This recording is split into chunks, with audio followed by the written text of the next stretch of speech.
Sini kan. Kayak mana kalian? Sini dulu. Oi, kenok cewek, kenok.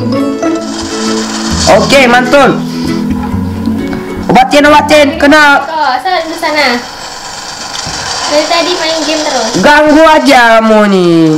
Urusin orang dulu. Salat di sana udah jam 1:30 nih. Bentar lagi. Mau menang nih. Ya Allah, dibilangin kayak dibilang sama dinding. Ayo. Abang ini dari tadi dibilangin suruh salat malah main game. Kita juga yang disuruh yang dimarahin. Kenapa? Hei, Nanda. ngapain situ? Siang-siang bengong, puasa pula, galau ya? Tuh sabar tuh, suruh salat malah main game. Kita juga yang dimarahin. Turun sini, Pak. Iya.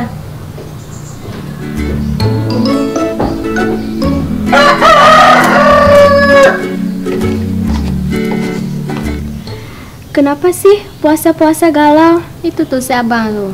Kenapa dia nggak puasa? Sakit? Bukan, tadi disuruh salat malah main game terus. Katanya nanti. Kita juga yang dimarahin. Emang main game nggak boleh ya? Bukan nggak boleh sih, tapi jika waktu. Saya ingin mencari solusi biar dia berubah. Kamu punya solusi nggak? Gimana ya? Saya nggak punya abang yang senakal kayak abang kamu. Ih, kamu sakit ya, loh. batal puasa nanti loh. Gimana ya cari solusinya untuk merubah abang saya untuk menjadi lebih baik daripada itu? Ustazah kan ada. Oh iya, yuk kita ke sana yuk. Ayo.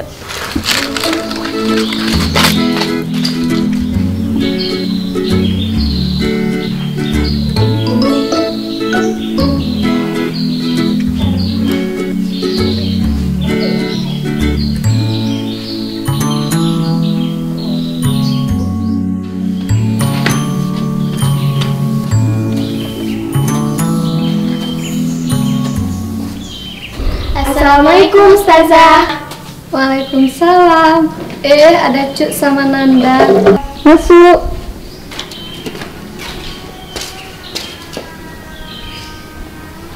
Silakan duduk.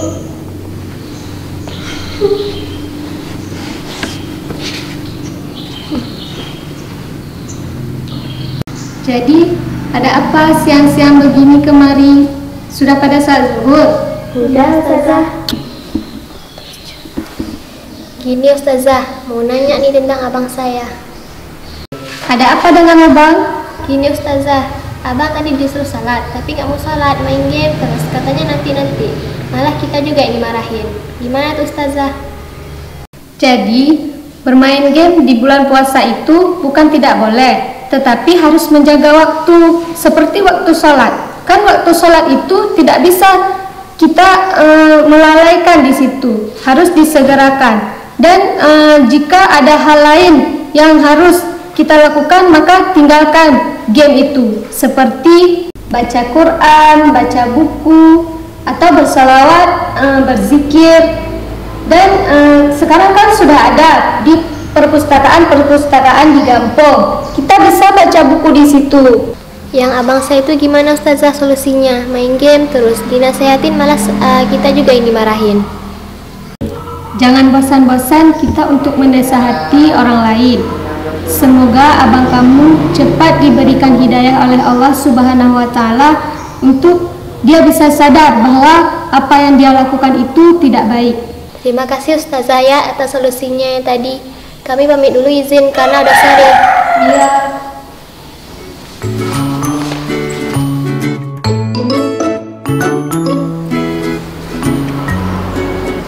Assalamualaikum Ustazah. Waalaikumsalam.